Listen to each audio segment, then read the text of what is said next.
The cheers in the auditorium were deafening, except around me. I sat near the back, knees pressed together, hands folded tightly on my borrowed dress. It was 2 sizes too big. My name wasn't even printed on the program correctly. Just Nora H. No full name. No honors. Nothing. In the row ahead of me, my uncle leaned back slightly and muttered under his breath, without even turning. Don't even look at the stage, girl. You're just the maid. Sit still and don't embarrass us. I flinched. Not because it was new, but because even today, even now, he still couldn't hide the disgust in his voice. As if I was dirt. As if I hadn't worked 3 jobs and stayed up all night just to get here. As if the name they refused to say, the one printed on that degree, didn't belong to me. They called me the mute maid because I never raised my voice. Because I cleaned their shoes before school and disappeared into the kitchen after. But I wasn't mute. I was surviving. On stage, one by one, students in polished shoes and designer clothes shook the dean's hand, parents screaming with pride. Cameras flashed. Flowers were thrown. Laughter rang out like bells. My family sat silent. I was alone, even in a row full of them. Then I heard it. The dean's voice. Loud. Clear. And now, with highest distinction, our top graduate in literature and ethics, please welcome Nora Hale. Silence. Everyone turned. Their heads snapped in my direction, as if they'd misheard. As if someone had dared to give me credit. I stood slowly. My legs were shaking. I hadn't even planned on walking. I hadn't dared to hope. My aunt clutched her pearls. My cousin's mouth dropped open. I walked up the aisle alone. The stairs burned holes in my back. I didn't care. Every step forward was one step out of their control. The crowd was whispering about me. Isn't that the housemaid's girl? Wait, she's graduating? I thought she was staff. I reached the stage. The dean smiled at me warmly. Nora, we're honored. Say a few words. The mic was in my hand before I realized. I glanced back. My uncle looked like stone. Cold. Tight-jawed. I could feel the pressure on my chest, but I didn't freeze. I leaned toward the mic and said one sentence. Just one. I may have been quiet, but I was listening to every word you never thought I'd understand. The room fell dead silent. No applause. No coughs. Just stillness. Because they knew. They all knew. And I didn't flinch anymore. A few seconds passed. Then a single clap, slow and hesitant, echoed from somewhere near the front row. It was the dean. He clapped again, this time firmer. And then a professor joined him. Then a student. Then the entire auditorium erupted. But I didn't smile. I didn't cry. I simply bowed my head and whispered, "Thank you." As I stepped down from the stage, my feet felt like they were floating. But my heart? It was shaking. My cousin, Ella, stormed out of the row as I passed. I saw her shoulders trembling, her hands curled into fists. She'd been the star for years. The golden child. The one who said I was only around to mop floors and clean up crumbs. I kept walking. My uncle reached out to grab my arm as I passed him. "Where do you think you're going?" he hissed. "You're making a fool of us." I didn't pull away, I looked at him. Really looked. His eyes faltered for the first time in years. And in a calm voice, I said, "No. I'm finally telling the truth." He let go. The other students greeted their families with hugs and confetti. Parents cried with pride. Some even brought flowers that matched their kids' gowns. I stood off to the side, watching, holding a folded piece of paper. My diploma. It was the first thing in my life that had my name on it, my full name. Not someone else's. Not hidden in a drawer. Not whispered like it was a sin. Nora Hale. Someone tapped my shoulder. I turned, and it was Mr. Kessler, my night shift manager from the diner. He looked out of place in his old brown coat, but he smiled so wide it almost broke his face. "You didn't tell me you were graduating," he said, handing me a cup of hot coffee. "I saw your name in the local paper last week. Honors list." I thought, no way, that's my Nora. I stared at him, stunned. My voice cracked. "You came all this way?" He shrugged. Couldn't miss seeing the quietest girl I've ever known set the whole place on fire. Tears burned the back of my eyes. I swallowed them. "Thank you," I whispered, hugging the coffee like it was a lifeline. Then I heard the sound that used to haunt me, the sharp, impatient heel clicks of my aunt. She was approaching fast. She stopped a few feet away, arms crossed, her face a mix of horror and disbelief. "You planned this, didn't you?" she accused. "All those years, pretending you were dumb, cleaning our house like a dog, and now this?" I didn't react. I didn't know her pain. I simply said, "I was never pretending. I just knew you wouldn't hear me until I had something you couldn't take away." Her face turned red. Before she could reply, Mr. Kessler stepped between us. "You know," he said calmly, "funny thing about quiet people, they tend to remember everything." She backed off. I left with him, walking out of that building not as a shadow, but as someone real. But that wasn't the end. That was just the spark. Because 2 weeks later, a letter arrived. An invitation. From the Chancellor. And what it said changed everything. The envelope was thick. Heavy. Cream-colored. My name was printed in elegant cursive on the front, Miss Nora Hale. I held it like it might burn me. I hadn't opened a letter like this in my life.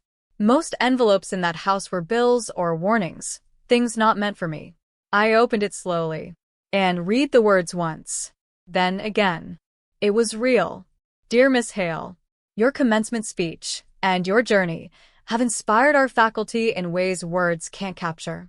We'd like to formally invite you to speak as the keynote guest at next month's National Women's Academic Forum, hosted by the University Board and co-sponsored by 3 major universities. Your experience reflects a voice the world needs.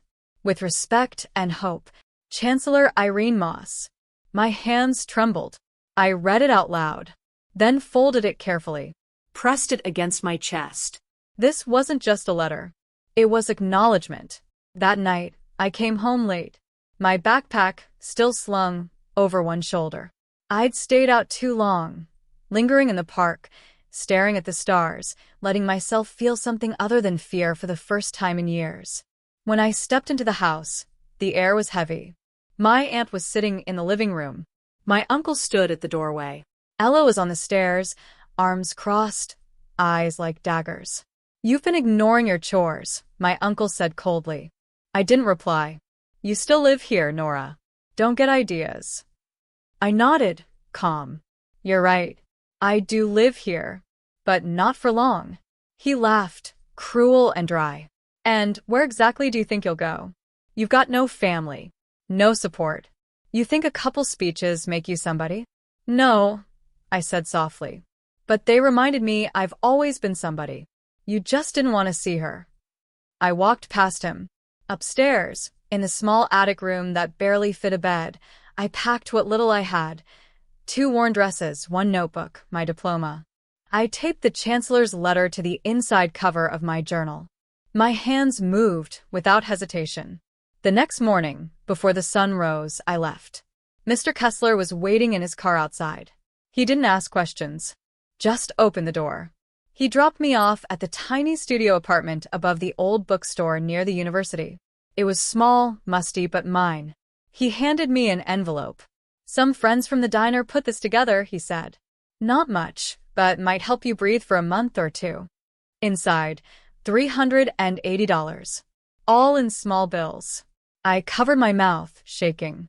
That night, I cried for the first time in months, not from sadness, but from relief.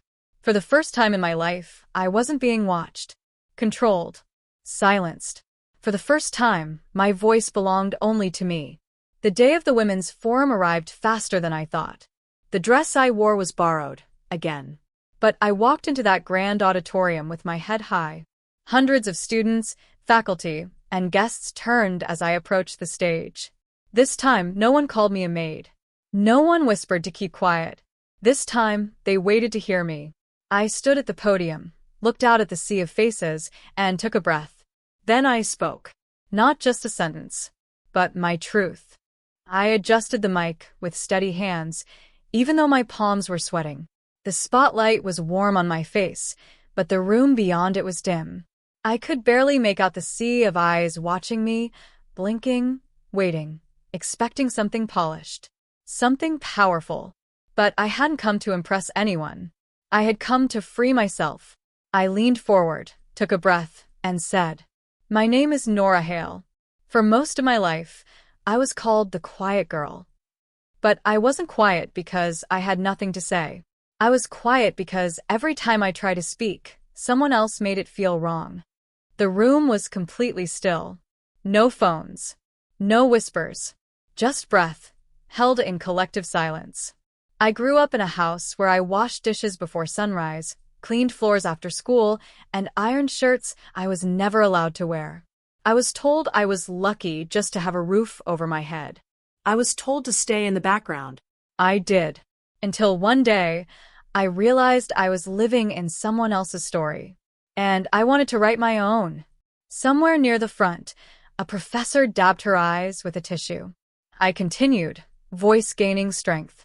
Graduation day was supposed to be about freedom. But for me, it was the first time my name was spoken with pride, and it didn't come from my family. It came from strangers. I stood on that stage alone. But in that moment, I understood something. Silence doesn't mean weakness. It means waiting. And I've waited long enough. Applause erupted. Not scattered, explosive. I stood still as it echoed around me. After the event, people lined up to speak with me. A woman who ran a publishing company handed me her card. A student from another city whispered, "You made me feel seen." An old professor told me I reminded her of her younger self. But the most unexpected moment came as I stepped outside into the sunlight. My uncle stood near the sidewalk. I froze. He wasn't supposed to be here. He looked smaller than I remembered. Not physically, but in presence.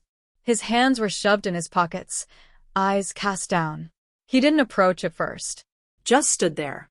When I finally walked up to him, I didn't speak. He glanced at me, then looked away quickly. "I heard your speech," he said. I nodded.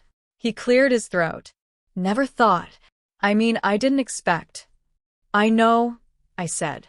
"You never did." He was silent for a long time. Then, "You got people talking. Even in town. Your name's in the papers. Your face too." I waited. "I came to say I was wrong," he finally muttered. "I didn't think someone like you could." His voice trailed off. "Someone like me?" I asked. He looked up. "You know what I mean."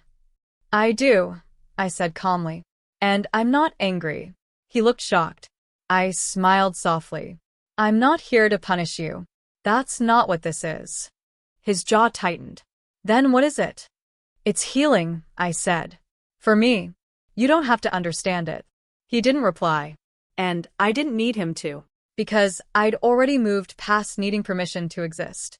I turned, walked away, and this time, he didn't stop me. 2 months later, my phone rang. It was a number I didn't recognize. I answered, cautious. "Hello." A warm female voice came through. "Hi. "Is this Nora Hale?" "Yes." "This is Chancellor Moss. I hope I'm not calling at a bad time." I stood still, suddenly breathless. "No, not at all. I wanted to tell you something in person, but you're a hard woman to find. Your speech has made waves, Nora. We've had more inquiries about you than we can keep up with." I didn't know what to say. My chest felt tight. She continued. "There's a scholarship committee forming a new program, one that supports women who grew up in silence. They want you to co-lead it." "Me?" I whispered. "You. You've walked the walk. You've earned your voice." I said yes before I even thought about it. Weeks passed. I moved into a better apartment near the university. I picked up freelance editing gigs. I taught writing workshops to girls who'd been told they were too quiet, too plain, too poor to dream. One of them, Maya, hugged me after her first published essay. "You made me believe I matter," she said. That night I cried alone, but not because I was sad. Because I was full. Full of something I'd never had growing up. Belonging. Then one day, I received a package in the mail. No return address. Inside, a small framed photo. It was me. On stage. Speaking. In the background, slightly blurred, was my uncle, Standing. watching, tears in his eyes. There was a yellow sticky note attached. I couldn't say it that day. But you were right. I didn't see you. I'm sorry I didn't try to. I set the photo on my shelf. Not out of forgiveness, but understanding. He had his road. I had mine. And mine was finally wide open. 1 year later, I returned to my old town, not to ask for approval, but to speak at the very school where I was once invisible. The auditorium was packed. Teachers who had once passed me in halls without a glance now sat in the front row. Former classmates watched in disbelief. I walked up to the mic, calmly. No notes. No paper. Just me. I began. I was once called the mute housemaid. But I was never mute. I was building a voice strong enough to carry others too. And if you've ever been silenced, remember this. They can't unhear you once you speak. Silence. Then thunderous applause. They didn't forget me this time. They couldn't. Because when I spoke, I didn't just speak for me. I spoke for every girl who ever sat in a corner, whispering her dreams to herself because no one else would listen. And now? The world was listening.